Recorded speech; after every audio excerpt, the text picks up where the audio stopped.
Hello and welcome on the Watches TV, and yes, this is a very special moment for all of us and therefore a special prime time-ish content today.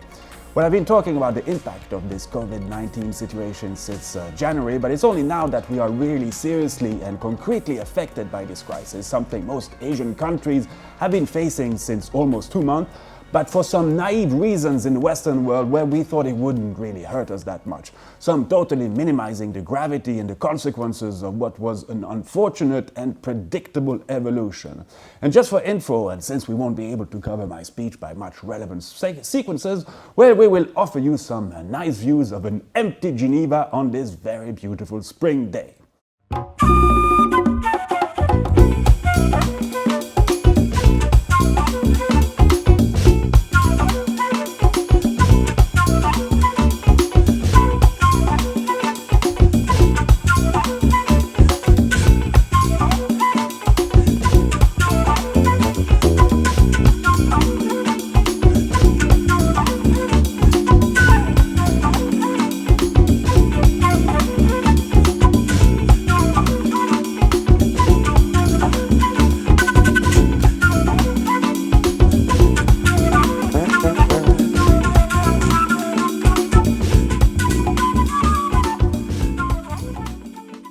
So yes, this crisis will obviously hurt deeply the watchmaking industry, but of course it goes so much beyond this.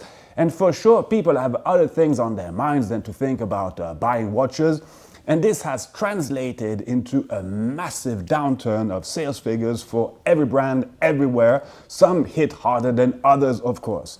So today I won't make a long video, but I just wanted to share with you the state of the industry as we currently see it from Geneva. And to summarize things, well, it's not looking good and it will not look good for a little while still, and this for a number of reasons. Well, first of all, what happened in China has two major consequences. First one, the immediate one is on the demand side, and China is a huge market for most high-end brands, some being extremely exposed when you have 60 to 80% of your turnover generated by Chinese consumers. But also on the offer side, since China is a massive provider of various components for the Swiss industry, things have been delocalized there to save sometimes a few bucks, and this being dictated by marginal financial optimization versus keeping local competencies afloat. So China is absolutely not responsible for this, but corporate greed. And we see the limits of this, and of course this can be said about so many other economic sectors, whether industrial or even pharmaceutical ones.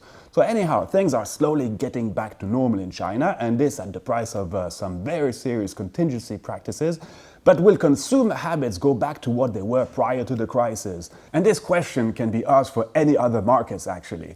Well, it's a bit early to tell, but I'm not sure of this at all. Sometimes as human, it seems we never learn. Think of the 2008 financial crisis and how things went back to normal so quickly. And by normal, I precisely mean in terms of bad habits.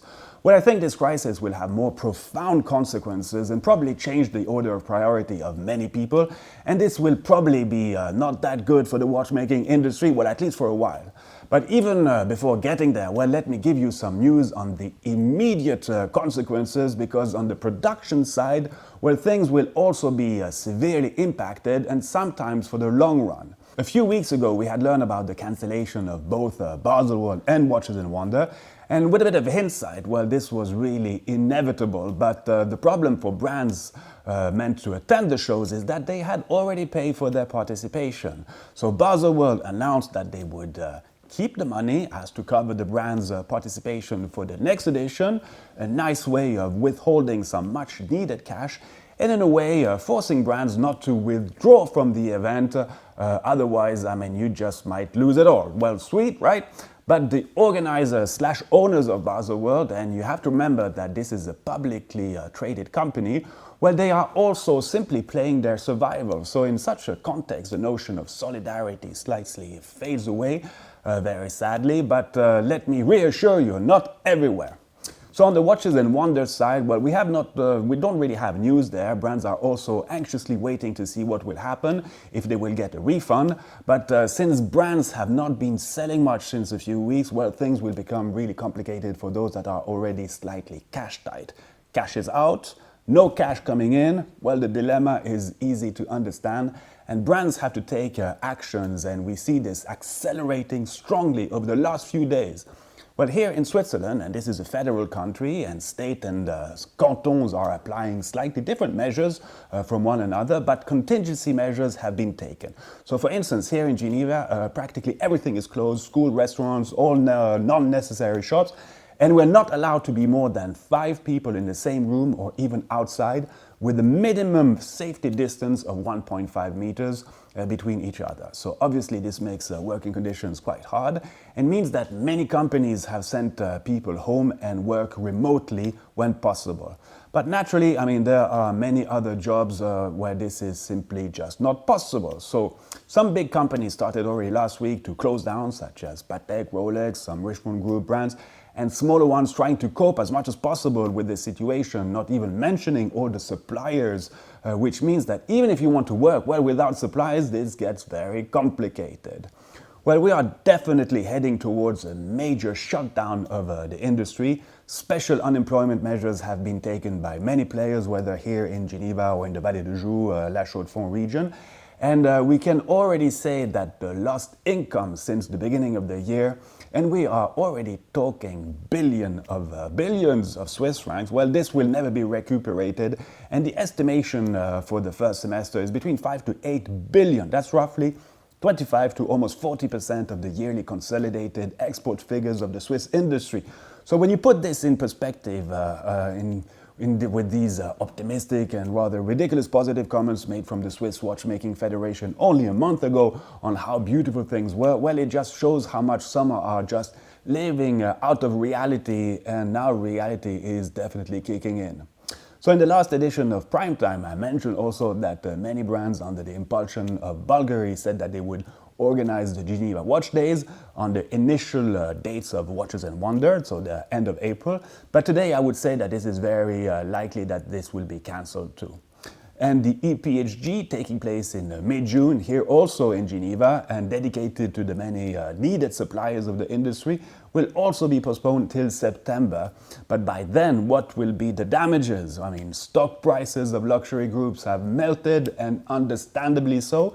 And for instance, Swatch Group is hit even harder than the other big players, being only present in watchmaking. May watch auctions being also postponed for all major houses, Philips, Sotheby's, Christie's, but it will be interesting to see how the value on some vintage watches hold. Probably much better than some other watches, I think. But on the contrary, I think that some of these dealers with safes full of Pepsis, 5711s and other Royal Oaks, well, we'll soon have to put some of them back on the market, because everybody needs cash when nothing else sells. And this might help burst the bubble we have witnessed since many months. Okay, all great news, as you see. And on our side, well, obviously things are also getting complicated. We can't really visit anybody. We had great plans. We can naturally shoot in our studio here, but it's almost impossible for brands to bring us timepieces on which we could talk.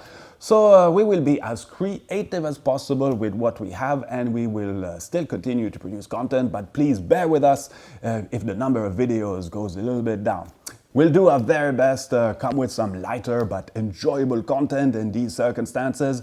We will also have a few videos which will be published with things filmed a few days or weeks ago.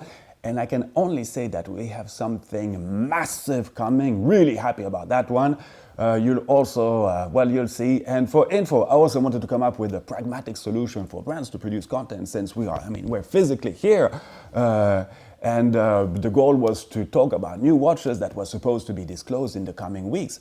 And to do so well, and to be smart, I mean, we partnered with another important local digital actor, the World Tempest platform. But even with a simple and efficient solution, well, it seems that it would be complicated for us to do anything if no one is around. But you know, my optimism, and hopefully we'll still be able to do a few of those.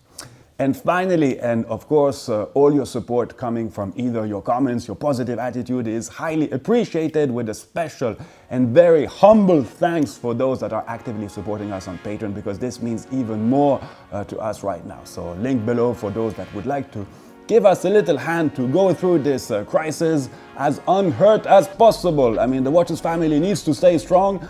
So a huge thanks in advance from the team. And yes, we do have one of our guys confined at home, having contracted this piece of beep, and we just wish him well and a speedy recovery. Yo, this one is for you. All the best to all of you. You take care, be safe, stay home, but show solidarity and a massive Viva Watchmaking regardless. Bye, see you real soon, and thanks immensely for your support.